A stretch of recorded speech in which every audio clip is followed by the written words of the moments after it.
Olá pessoal, boa noite. Quem estiver me assistindo aí, o debate do Lula na Band tá maravilhoso, mas a gente vai ter que iniciar o nosso.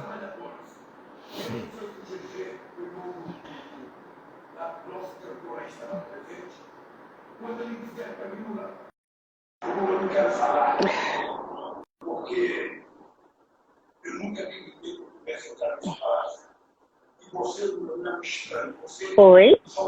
Tá funcionando? Oi, Fernanda. Oi, tudo bem? Oi, Tudo jóia? bem?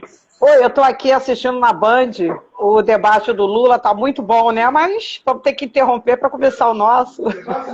Ai, menina, nem me fale. Mas eu acho que Nem nós me vamos fale. terminar e vamos conseguir assistir ainda, tá certo? Aí, a Camila entrou. Oi, Camila. Camila Urish, Ai, né? pra mim. Tami também. Oi, Tami, boa noite. Seja bem-vinda. Estamos aguardando vocês aí para a gente começar. Tá entrando mais alguém aí. Muito legal, né, esse sistema, né? É bom se você estiver na rua, consegue falar, né? Tá me ouvindo, Fernanda, ou caiu? Fernanda? Fernanda, vamos lá, ver se a Fernanda caiu. Oi, Fernanda. Romão. Oi, Romão, tudo bem? Vamos voltar. A Fernanda, acho que caiu. Vamos lá, Fernanda. Fernanda, deixa ela entrar aí de novo.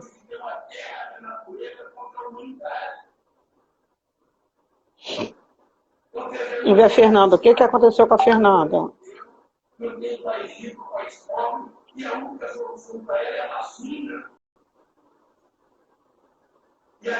Já está conectando.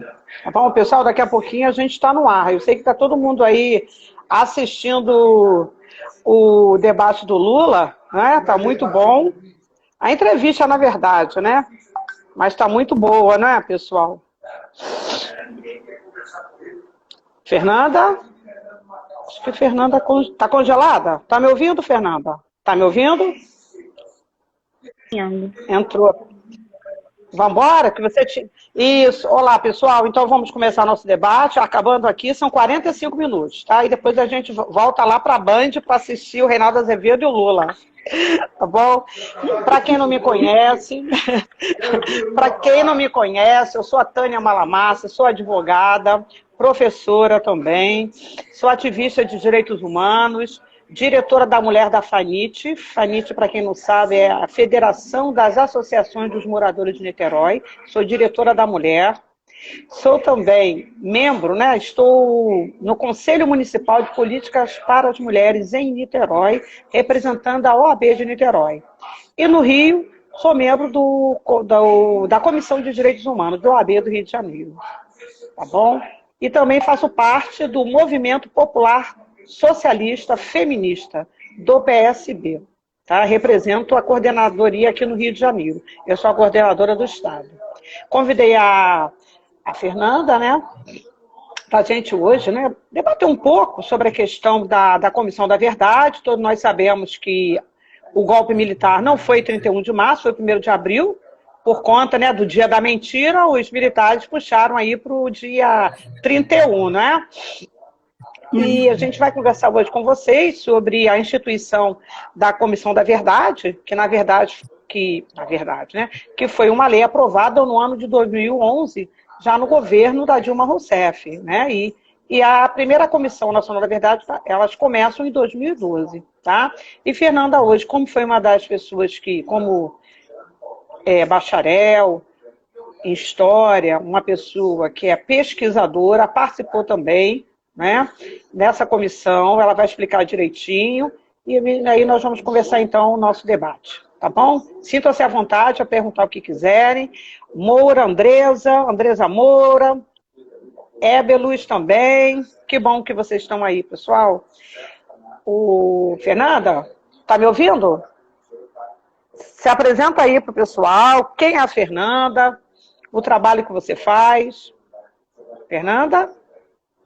Eu acho que caiu a rede dela.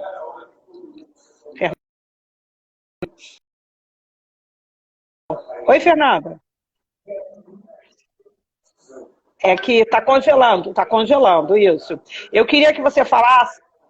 Estamos. Calma, isso acontece. Queria que você se apresentasse, quem é a Fernanda, tá? O trabalho que você faz. Pode falar, Fernanda.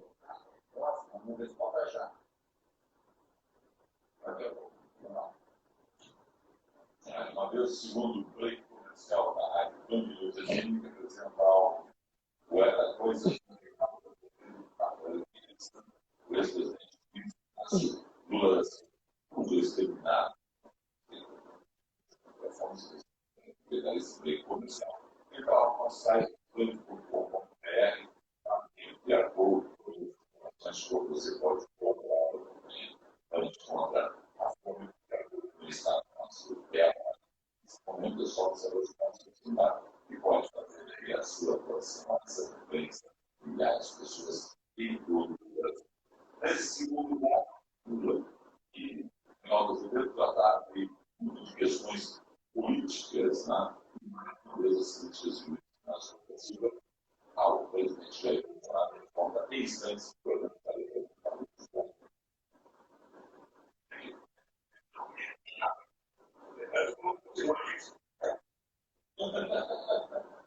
Muito bem, então, presidente. A sua. Tá muito lenta a sua internet, bem lenta mesmo. Tenta corrigir aí, senão as pessoas não vão conseguir entender. Estão falando aqui que o seu microfone está desligado, que você está sem áudio. Mas ela está com áudio sim, é porque está vindo como se fosse em câmera lenta. Alguma coisa na conexão dela. Você está no computador ou está no celular? Fernanda. Eu tô no celular. Como é que tá o teu... Você quer sair e entrar de novo? Para verificar? Tá normal para você, mas... que pra gente... Ela vai entrar de novo, tá bem, pessoal? Então, enquanto a Fernanda entra, vou esperar, ela vai entrar de novo. Deixa ela acenar para mim ali, né? Então, eu convidei a Fernanda hoje para a gente conversar sobre a Comissão da Verdade, né? Quando começou no Brasil, como foi o trabalho dela, as dificuldades que ela encontrou, tá? Então, houve uma Comissão Nacional da Verdade que entregou um relatório em 10 de dezembro de 2014, que é justamente no Dia Internacional dos Direitos Humanos, tá? Vamos lá, Fernanda. Tá vendo aí? Vamos ver se vai melhorar, tá? Então, a Comissão Nacional da Verdade... Oi, vamos ver se... tá me ouvindo? Melhor? Tá melhor, tá melhor. Tá melhor? Ah, tá bom. Tá melhor. Pronto, botei na internet do celular, agora vou ter que segurar. Ai, meu Deus. Não, eu também tô segurando porque eu tô com fone. E eu não consegui colocar aqui. Então, Fernanda... Isso, agora, então, vamos lá. Quem é a Fernanda? Ela mais ou menos falou, né? Ela é historiadora, trabalha com pesquisa, é mestre, doutoranda também, não é, Fernanda? E participou de um trabalho muito importante dentro da comissão, né? Qual comissão que você trabalhou, Fernanda? Eu trabalhei na Comissão Especial sobre Mortos Desaparecidos, aqui no Rio, e trabalhei também na Comissão da Verdade de Petrópolis, né, aqui municipal. Assim, de comissão foram essas duas. E também coordenou a equipe, né? Daqui do Rio, sim. Do Rio, coordenou a equipe. Ótimo, Fernanda. Ótimo. E atualmente, para quem não sabe, a Fernanda também é nossa colega lá na Comissão de Direitos Humanos da OAB do Rio de Janeiro, né? Comissão de Direitos Humanos e Assistência Judiciária. Tá bom, pessoal? Eu colaboro lá, né? Então, explica pra gente, Fernanda, o que seria o direito à memória? Bom, direito à memória. Quando a gente pensa em direito à memória, algumas palavras elas aparecem, como conhecer, recuperar, resgatar, refletir. Né? Essas palavras elas sempre aparecem quando a gente está tratando de direito à memória. Então, trata-se de um direito subjetivo da sociedade de conhecer o seu passado, né, de conhecer os fatos passados e ter a liberdade de pesquisar, de apurar, de investigar quaisquer que sejam esses fatos passados. Né? Esse seria o direito à memória e à verdade. E aí, dentro da temática de direitos humanos, a gente fala muito, a gente mobiliza muito esse direito, que é para refletir sobre o esclarecimento das circunstâncias das violações de direitos humanos que ocorreram durante os períodos de violação sistemática do Estado. Né? Então, nesse caso, a gente se refere muito ao direito à memória e à verdade, tanto para conhecer os crimes que aconteceram, né, para que se revele esses crimes, quanto para conhecer quem foram os atingidos por esse crime, né? E também, sobretudo, quem foram os responsáveis, quem foram os perpetradores. Né? Então, o direito à memória e à verdade é para a gente conhecer esse passado e ter a liberdade de apurar, de analisar e refletir sobre ele. Certo. Né? Basicamente isso. Tá. Então, para quem entrou agora, a doutora Thaís entrou aí, Tereza Cristina, né? Menes Treves também, tá? Boa noite para vocês, boa noite, Tereza. Nós estamos aqui hoje conversando sobre a Comissão Nacional da Verdade, que foi criada, foi através de uma lei no ano de 2011, no governo da Dilma, justamente. Ela teve o objetivo de investigar crimes, né, praticados pelos agentes de Estado, né, naquele período. Foi um período, até tem que ver esse período, que a comissão, aí a gente vai encontrar na lei. A comissão, ela foi de 1946 a 1988. Mas, assim, o relatório em si, a comissão em si, ela focou mais no período em que teve a maior repressão, que foi ali da ditadura, né? Militar. Exatamente. Mas pela lei ela englobou tudo isso, de 46 a 88. Certo. Para quem não sabe, foi a lei 12.528. Tá bom, pessoal? Quem quiser depois, né, pesquisar, tá? Então, nós tivemos várias comissões. Tivemos a Comissão Nacional, né, que vocês teriam que se reportar, as comissões estaduais, né, e teve também o relatório da Comissão Municipal. Então, aqui no Rio, por exemplo, em São Paulo, nós tivemos a Comissão Estadual da Verdade do Rubens Paiva, né, foi em São Paulo. No Rio, em São Paulo também tivemos um relatório de uma Comissão Municipal da Verdade, o Vladimir Herzog, né? E tivemos a comissão da OAB do Rio de Janeiro, é justamente essa que você vem trabalhar. Então, só para o pessoal entender como funciona essa árvore, tá, pessoal? Foram várias comissões, estadual, municipal, OAB, a UFES também, Universidade Federal do Espírito Santo, houve uma comissão estadual no Rio Grande do Sul. Então, foram várias comissões durante o Brasil inteiro, né? Pelo Brasil inteiro, até porque as violações de direito não ocorreram só no Rio e em São Paulo. Elas ocorreram no Brasil inteiro. E até hoje, muitos familiares continuam catando os cacos, tentando, né, descobrir o que aconteceu. Corpos não apareceram até hoje, continuamos aí, tá? E importante também lembrar que nesse período nós tivemos várias mulheres, quando eu falo, né, das mulheres, que eu vou deixar até para um debate maior, né, outra vez, para não tomar muito tempo, também houveram mulheres que estavam grávidas e tiveram violação de direitos, mesmo grávidas, ou algumas tinham acabado de ter filhos e foram separadas dos filhos. Crianças que receberam aquela plaquinha do DOPS como sendo, né, terrorista, filho de terrorista, terrorista. Então, para vocês verem como foi esse tratamento. Quem quiser depois conhecer, eu posso mandar o material. Eu estou publicando aos poucos, né? Esses crimes também contra as mulheres e contra essas crianças. Muita gente não conhece, acha que a violação só foi contra adulto. Não, teve violação contra mulheres com crianças dentro da barriga. Isso foi um maior absurdo. Sofreram torturas psicológicas, porque muitas pensam assim, mas eu nunca apanhei. Mas elas recebiam tortura psicológica. Você pegar o teu filho pequenininho, né, e dizer que vai bater, vai queimar, ou pegar um fio, dar um choque no bico do peito da mulher, né? Pegar alicate e dizer, vou cortar o bico do seu peito. Isso tudo, gente, é violência psicológica. Então, houve violência sim, houve terrorismo, houve tortura contra essas mulheres, tá bom? Vamos lá, Fernanda.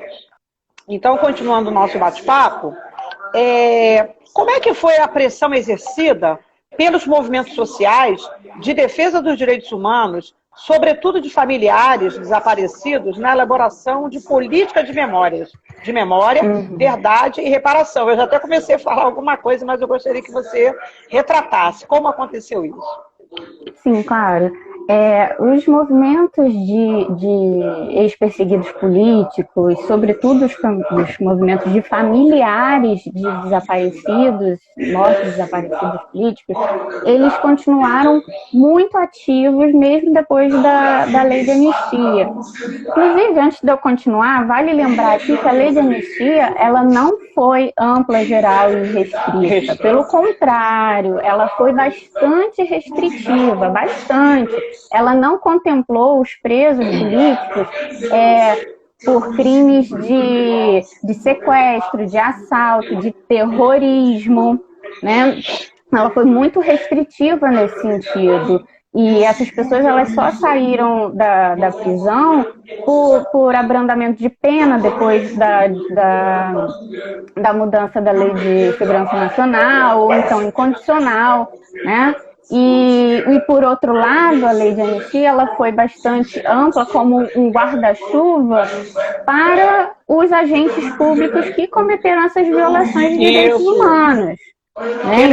Eles não receberam nenhum tipo de punição. Eles não receberam. Isso aí foi um acordo político no período da redemocratização do país com os militares. Tanto que esses militares, esses agentes políticos, né, que eram do DOPS, nem todos eram militares, eram agentes civis da Polícia Civil, né, a serviço da ditadura. Houve um acordo político para a redemocratização do país. Nesse acordo, os militares concordaram. Ora, essa lei da anistia não vai poder punir os nossos agentes. Teve até o Cabo Anselmo, né, que ele, na verdade, ele fazia parte do aparelho repressor, ele se infiltrou, né? Na época, junto aos nossos guerrilheiros. Quer dizer, o Cabo Anselmo, no final, quis pedir indenização. Teve esse caso. Ele entrou na justiça, dizendo que ele também foi vítima. Não, ele não foi vítima. Ele foi um infiltrado dentro dos movimentos populares para entregar os nossos líderes. Muitas pessoas morreram em função também dessa infiltração dele. E ele, no final, queria reparação. Vítima. A lei de anistia, ela veio... A campanha, na verdade, ela começou com uma campanha das ruas, né? Isso. Começou, inclusive, a gente pode falar ali do papel das mulheres, né, como você lembrou, com o movimento feminino pela anistia. Começou ali, depois virou o CBA, que é o Comitê Brasileiro pela Anistia, e ali nas ruas houve uma demanda por anistia. Quando chegou em 79, já não tinha mais, era incontornável, o governo tinha que fazer, tinha que lidar com isso. Né? E essa foi a maneira com que a ditadura encontrou para fazer uma transição controlada, totalmente controlada, dentro da ideia da distensão lenta, gradual. Né? E aí a lei de anistia ela entrou nesse contexto, para ser bastante controlada. E a gente sente os efeitos dela até hoje, com a própria Comissão da Verdade, por exemplo, né? Já adiantando um pouco aí a ideia, em 2010 o STF, ele julgou a DPF 153, que a OAB Nacional mandou para o STF para questionar a lei de anistia, questionar sua constitucionalidade, né, para ver se era constitucional ou não. E o STF falou que sim, que era constitucional e que não podia, então, julgar penalmente os agentes públicos do Estado. Que participaram da repressão. Exatamente, você vê que a lei de anistia, ela permanece aí, há uma continuidade nisso. Né? Mas, voltando à sua pergunta, a questão dos movimentos sociais, os movimentos sociais, eles sempre tiveram presentes nesse processo de acerto de contas com o passado. Inclusive, o que a gente conseguiu ao longo desse tempo foi justamente em função da pressão exercida pelos movimentos sociais. O Estado não foi benevolente hora nenhuma, o Estado não foi bonzinho para fazer alguma coisa em relação a esse passado autoritário. Um acordo político. Uhum. Pelo contrário, a ideia era justamente silenciar, e os movimentos sociais, sobretudo os de familiares de mortos desaparecidos, continuaram ali ativamente pressionando o Estado. A gente vê até pela Lei 9.140, né, que é a Lei de Mortos Desaparecidos, ela foi fruto de muita mobilização em 95. E ela é muito importante porque, como uma resposta às demandas dos movimentos sociais, né, foi o governo Fernando Henrique, como resposta a essas demandas, o Estado, ele, pela primeira vez, ele reconheceu a responsabilidade por esses mortos e desaparecidos na ditadura, que até então, silêncio absoluto. Como muita gente hoje tenta nos silenciar, né? Tanto que eu falo, 31 de março não é dia de comemorar, é dia de rememorar, que fique na memória que nós tivemos pessoas que foram torturadas e assassinadas no período da ditadura. Nós temos que lembrar esses mortos, esses torturados, para que esse regime ditatorial, que seja de direita ou de esquerda, não importa, nunca mais chegue no Brasil. Nenhum extremo pode mais, tá certo? E muita gente, eu faço parte de grupo, né, de advogados, eu fico me questionando como tem advogados que são, eu digo ignorantes, ainda continuam a defender um sistema fascista, né? Que ficou aqui no Brasil durante muitos anos. Eu questiono eles ainda. Gente, como é que você consegue defender o seu cliente se você acata um regime fascista? Tá?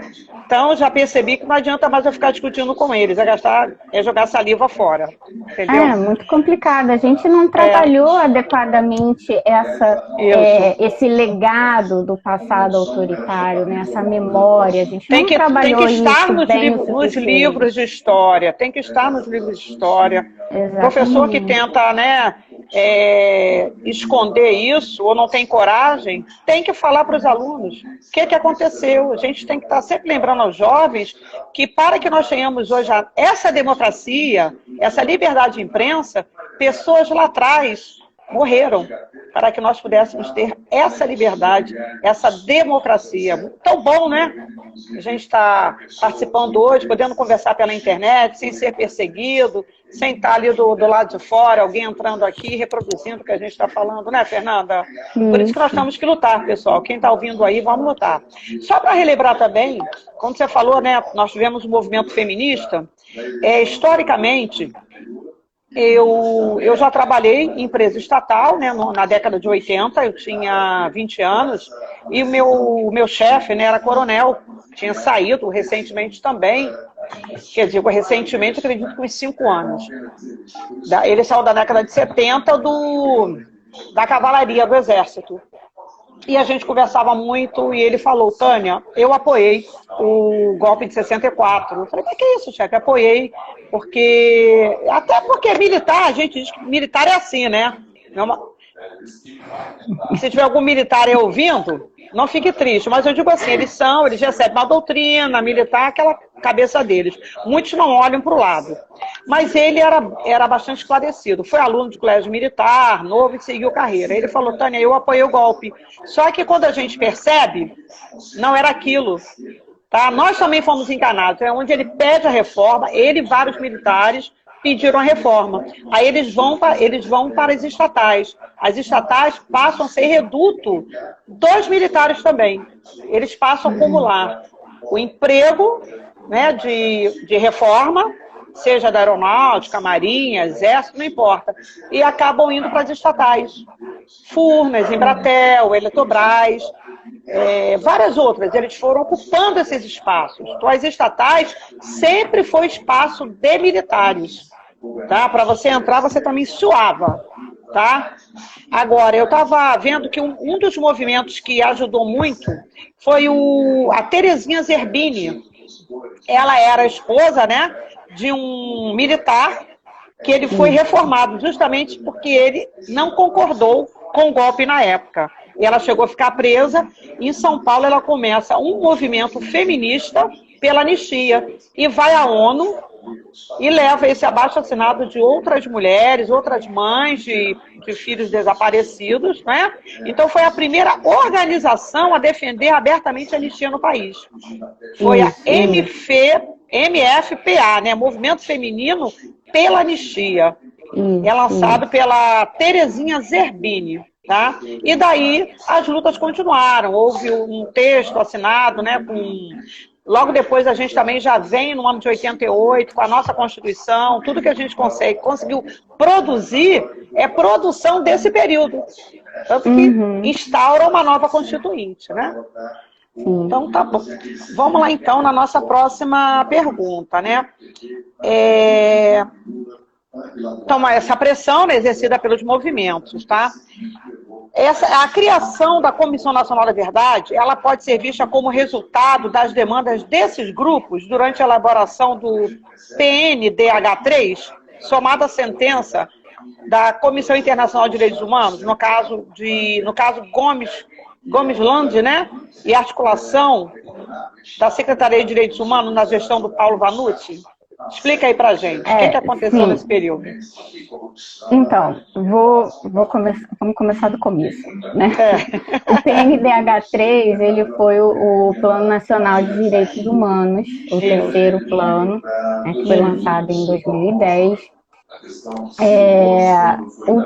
O Plano Nacional, ele foi construído coletivamente através de diversas conferências locais, né, estaduais, até chegar a uma Conferência Nacional de Direitos Humanos, que foi a 11ª, se não me engano.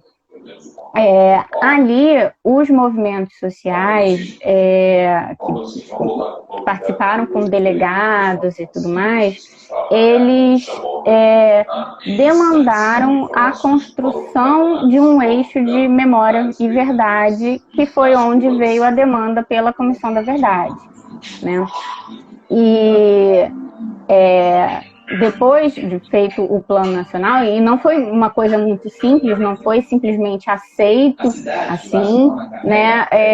O período da assinatura, até sair o decreto do Plano Nacional de Direitos Humanos, foi muito conturbado, teve um embate muito grande entre a Secretaria de Direitos Humanos e o Ministério da Defesa, né, na figura do Paulo Vanucci e do Nelson Jobim. Eles entraram em um embate público e a mídia também não era muito favorável naquele momento, né? Deve lembrar isso de 2010, 2011.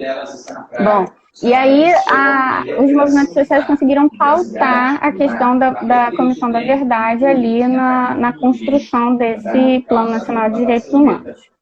Então, teve também, pensando a criação da CNV, teve também um cenário internacional favorável aqui com os nossos vizinhos latino-americanos, né, um cenário muito favorável nessa temática, que eles também estavam passando por esses processos de enfrentamento do passado autoritário, né? e a condenação do Brasil na Corte Interamericana de Direitos Humanos. Essa condenação foi no caso Gomes Nunes, que é o caso da guerrilha do Araguaia. Os familiares da guerrilha do Araguaia, né? Eles, ante a pouca ação aqui do governo brasileiro para resolver isso, para encontrar esses desaparecidos, eles levaram isso até a Corte Interamericana e lá o Brasil foi condenado. O Brasil foi condenado a continuar com os programas de reparação, né, a garantir apoio psicológico e médico às vítimas. E também deveria sistematizar toda essa informação sobre a guerrilha do Araguaia e todo esse período de ditadura. E que é aí que a Comissão da Verdade acaba sendo uma resposta a essa condenação, que vem logo em seguida, né? Bom, então tá tudo aí articulado. Tá. Então é importante para quem está ouvindo falar dessa questão da justiça de transição, pessoal, tá? Os direitos da justiça de transição, direito à memória e à verdade, né? A justiça, a reparação. Quando a gente fala reparação, é reparação financeira, tá? É reparação financeira. Então tem muito. Eu acho que eu conheço alguém. Eu imagino que a história dessa pessoa seja de um desaparecido político. A família tinha filhos pequenos, não sabe informar. Ela tem que procurar no DOPS, tá, no Arquivo Nacional, deve ter algum material. Se achar algum material dessa pessoa, tem que socorrer-se de um advogado para pedir essa reparação. Tem direito a uma indenização, tá? Então, e assim, a gente pode separar, desculpa te interromper, mas é que a ideia do direito à reparação, ela não é apenas a reparação financeira. A reparação financeira, ela é um dos aspectos. Quando a gente fala em reparação, também tem uma reparação simbólica. Simbólica, né? Moral, a certidão de óbito, porque tem pessoas que não têm nem certidão de óbito até hoje. Então você tem que conseguir que haja essa reparação para que essa família tenha o óbito dessa pessoa que desapareceu. Não tem corpo, mas se você tiver um mínimo de provas, não é? Vamos dizer, seria assim, não seria nem tantas provas, mas um indício de prova de que essa pessoa era um sindicalista, né, que foi perseguido, que desapareceu, é um indício. E aí você tem que cutucar a justiça, né? Juntar esse material para exigir o direito dessa certidão de óbito. Aí, a partir daí é que vem a reparação financeira, com certeza, tá? É porque a gente, como advogado, né, não só advogado, mas direitos humanos. Então, qualquer cidadão tem direito a essa reparação, a ter uma certidão de óbito. Não pode ficar, porque nós somos sujeitos de direitos e obrigações. Eu nasço, ao nascer, eu tenho uma certidão de nascimento. E ao morrer, eu tenho uma certidão de óbito. É um direito de qualquer cidadão, né? Ver fechado o ciclo da sua vida, tá? Então, quando a gente fala essa justiça de transição, é justamente para promover esse reconhecimento, né? Um reconhecimento dessas atrocidades que aconteceram no passado. Um passado que foi um passado violento e que nós não queremos mais que regresse, tá? E nós precisamos o quê? Ter um futuro que precisa ser diferente. E esse futuro é ditadura nunca mais. Tá certo? Certíssimo. Então vamos lá. Por que foi uma comissão da verdade e não uma comissão de verdade e justiça? Essa é bem importante, né? É importante, né? Como eu comentei antes um pouquinho, durante a elaboração da lei que constituiu a Comissão da Verdade, né, 12.528, teve um grande embate entre o Ministério da Defesa e a Secretaria de Direitos Humanos, né? Esse embate foi um embate público, gerou bastante constrangimento, até o Nelson Jobim, junto com o que era o ministro da Defesa, junto com os comandantes das forças, eles ameaçaram a se demitir. Então foi um momento assim, bastante turbulento nessa questão. E o foco deles era justamente a questão da justiça, porque a lei de anistia ela veio para blindar essas pessoas, né? Então, ali na proposta inicial da comissão, havendo a possibilidade de justiça, eles reagiram. E aí também tinha uma imprensa muito pouco favorável, né? A imprensa ali estava bem complicada naquele momento, não só criticando o PNBH3, que trazia outras questões também sobre aborto, mídia, etc., mas criticando sobretudo essa parte, porque os governos petistas, é notório,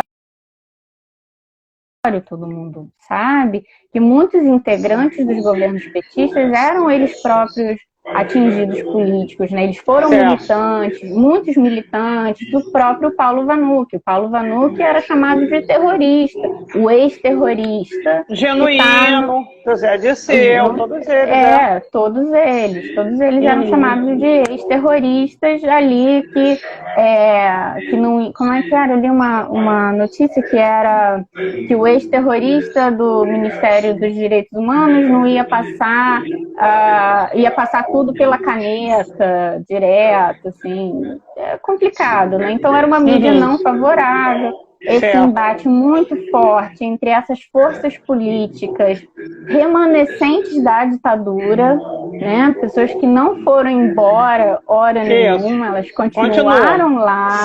O Centrão está aí até hoje. O Centrão está aí também. Bolsonaro, essa praga da nossa vida. Genocida. Então, essas pessoas, elas continuaram ali. Quando acabou a ditadura, elas não foram embora, né? Como a transição ela foi bem controlada, as pessoas continuaram lá e continuaram pautando os seus interesses ao longo desse período democrático, né? E, enfim, e dentro ali da articulação política institucional, que o Vanucchi até tentou levar à frente, não foi possível romper essa barreira da justiça. Até porque, lembrando aqui que eu já falei antes, tinha aquela decisão do STF sobre a lei de anistia, ela ser constitucional, o entendimento deles, né? Eles entendiam entendem ainda, que a lei de anistia é constitucional, que a lei de anistia ela impede a responsabilização penal dos torturadores. Dos agentes do Estado, isso. Exatamente. Todos os agentes envolvidos ali com a repressão, né? Quem quer que seja.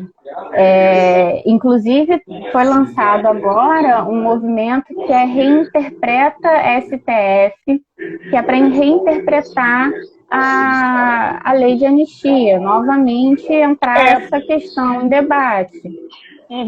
O Ministério Público Federal, né? Ele pede que o STF rediscuta se lei de anistia é compatível com a Constituição, não é? Em ação sobre o assassinato do deputado, tá? Vamos ver aí como é que vai ficar, né? Até foi uma notícia do Globo recentemente, sabia? Foi uma notícia do Globo recente. Tá, mas conclui o seu pensamento, desculpa ter cortado aí. Não, é basicamente isso. Eles vão ter que dar essa definição, né? A gente vai esperar aí para ver o que o STF vai decidir, né? Entendeu? E aí a gente precisa pressionar para que tenha alguma mudança efetiva nesse sentido, né? Quando teve em 2010, o voto vencedor do relator foi do Eros Grau, e nesse voto ele tem uma mudança, um entendimento de sobrepor a verdade à justiça, né? Como a verdade é mais importante que a justiça. Nesse voto, né? Aparece, ó, a gente não vai punir os agentes do Estado que violaram os direitos humanos, mas o Brasil tem que saber o que aconteceu. Ora, a verdade vale mais do que a justiça vale menos do que a verdade, né? Então, são questões que a gente tem que trabalhar aí. Certo. Inclusive, essa ação foi até ajuizada, né? A DPF, né? 153, foi ajuizada pelo Conselho Federal do OAB, né? Isso, foi. Para alcançar, para questionar o alcance da anistia. Eu lembro desse caso, tá? Vamos acompanhando aí, né? Eu acho que, assim, como a gente diz, o direito nunca é absoluto. Volta e meia a gente está sempre cutucando, não é? Ele nunca é absoluto, então vamos discutir sempre essa questão da anistia. Cada hora aparece uma interpretação, tá? Agora, na sua opinião, você que é estudiosa, né, que participou dessas comissões, quais são alguns dos efeitos positivos da Comissão Nacional da Verdade? O que você destaca? Olha, eu destaco, primeiro de tudo, o que eu considero mais relevante, né, na verdade, no relatório final, foi a constatação de que as violações elas foram sistemáticas, ou seja, não foi uma coisa pontual, foi sistemática e foi amplamente adotada.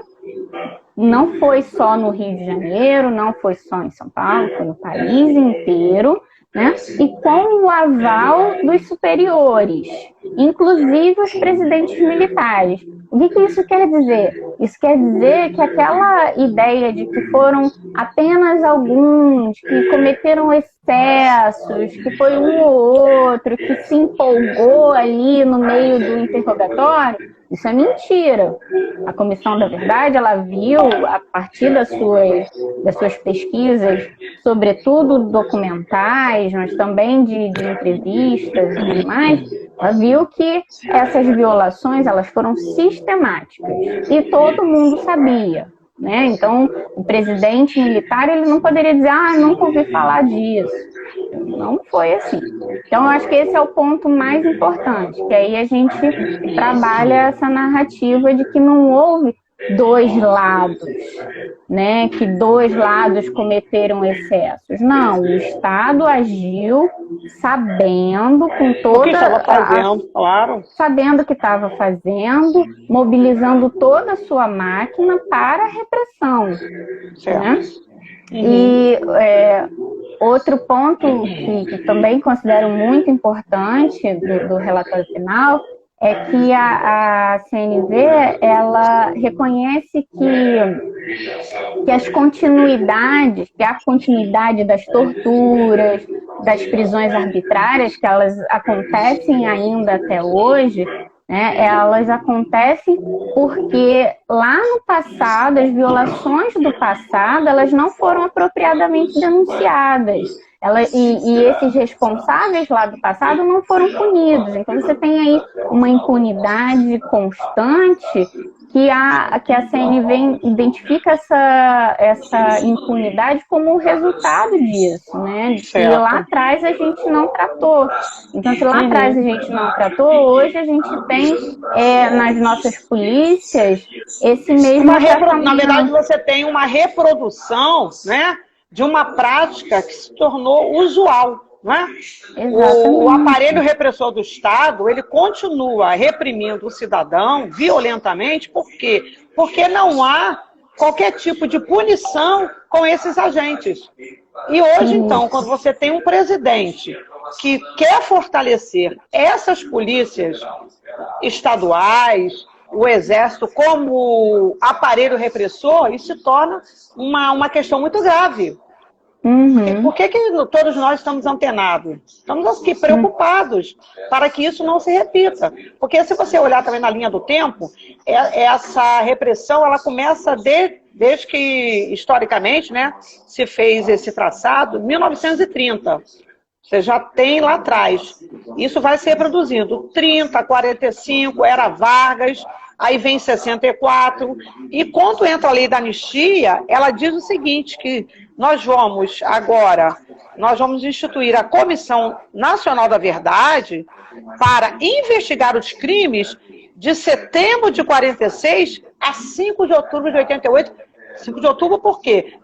Porque foi a promulgação da Constituição de 1988. Então, eles delimitam no tempo. E o que ficou para trás ficou esquecido.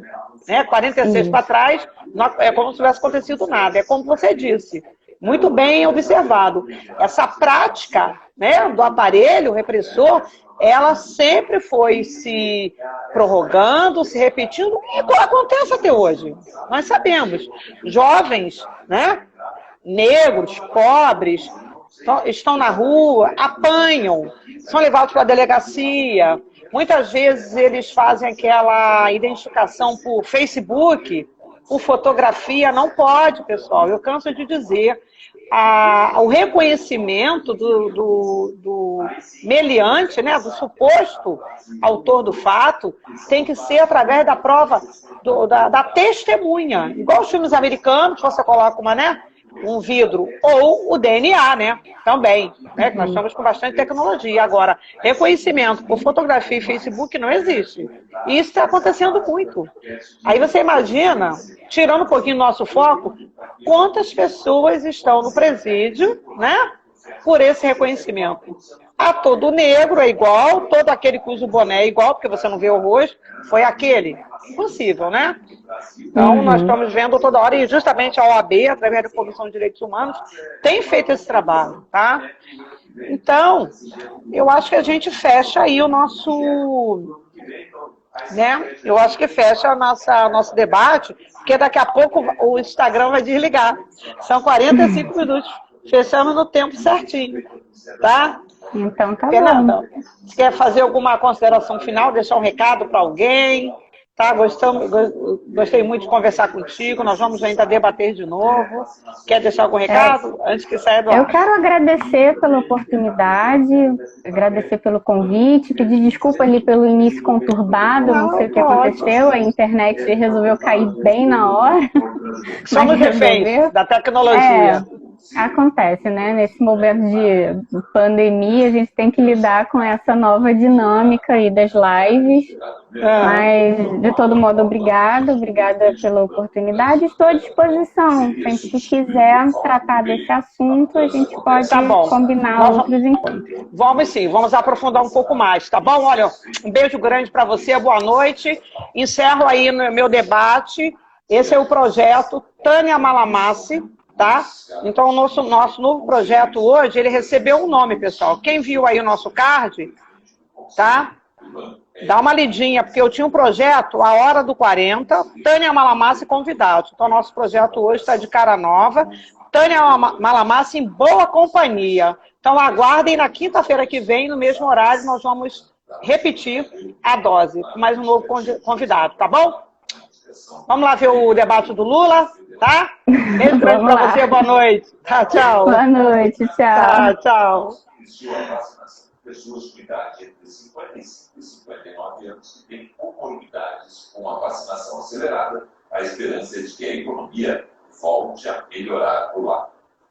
Dona Tereza é cobradora de ônibus e tem 58 anos. Diabetes, que trabalhando desde o início da pandemia, aproveitou a folga para se vacinar. É uma felicidade muito grande para mim. Muito bem, porque eu trabalho desde 3, sou cobradora de ônibus. Obrigada, Gabriela Vieira. Thaisa Matos. Obrigada, Tereza. Todo mundo que estava aí ligado na nossa live. Rafael Dantas. Renato. Samira Jordão. Romão Doug. O General Vilas Boas, né? Negou que acontecesse sequestro de crianças. Nós temos diversos depoimentos, depois eu vou colocar na rede. Primonati, minha filha, obrigada, Priscila. Piatchera, Betânia Prevô, Falei Carlos, Elza Dalina, boa noite, Elza. Thaís Barbosa, Gabriel Monati. Obrigada, pessoal, pela audiência. Até semana que vem. Fiquem com Deus. Tá? Obrigada. ainda com os adicionais de uso de condões, de máscara, uso da higienização das mãos, mas podem... Jonatas Fontinelli, Gabriel Monati, G. Monati, viva a Preste, viva a Lamarca, viva o Almirante Negro. Florence, obrigada, Florence, pela audiência. Vaz, Vitor Lorac, também. Leonar. Oi, querida. Leomar, muito obrigada pela audiência. Obrigada, tá? Renata Maralza, né? Tami Damasceno, Romão Douglas de novo, Alego Mongini, Menestreves, Tami Motim, Jocely. Obrigada, pessoal, pela audiência. Estaremos aí semana que vem. Aguarde, teremos novidades, tá? Forte abraço a todos. Indígenas refugiados, né? E então, hoje, aqui na comunidade do Colecionário, está fazendo a vacinação deles. Com a ajuda de tradutores, os indígenas foram orientados a continuarem mantendo os cuidados preventivos durante o intervalo entre as doses. A vacina é muito importante para tudo que mora no Brasil, para brasileiro. Jocely 4549, boa noite, Jocely. Eu vou colocar o vídeo na internet daqui a pouquinho para quem não conseguiu pegar, vai poder assistir, tá bom, pessoal? Muito obrigada pela audiência. A vacina dos indígenas foi aplicada pela equipe... Estou tentando sair daqui para gravar. Com apoio do Centro de Referência de Assistência Social. Enquanto coordenadora do CRAS de Santana, me alegra muito estar participando desse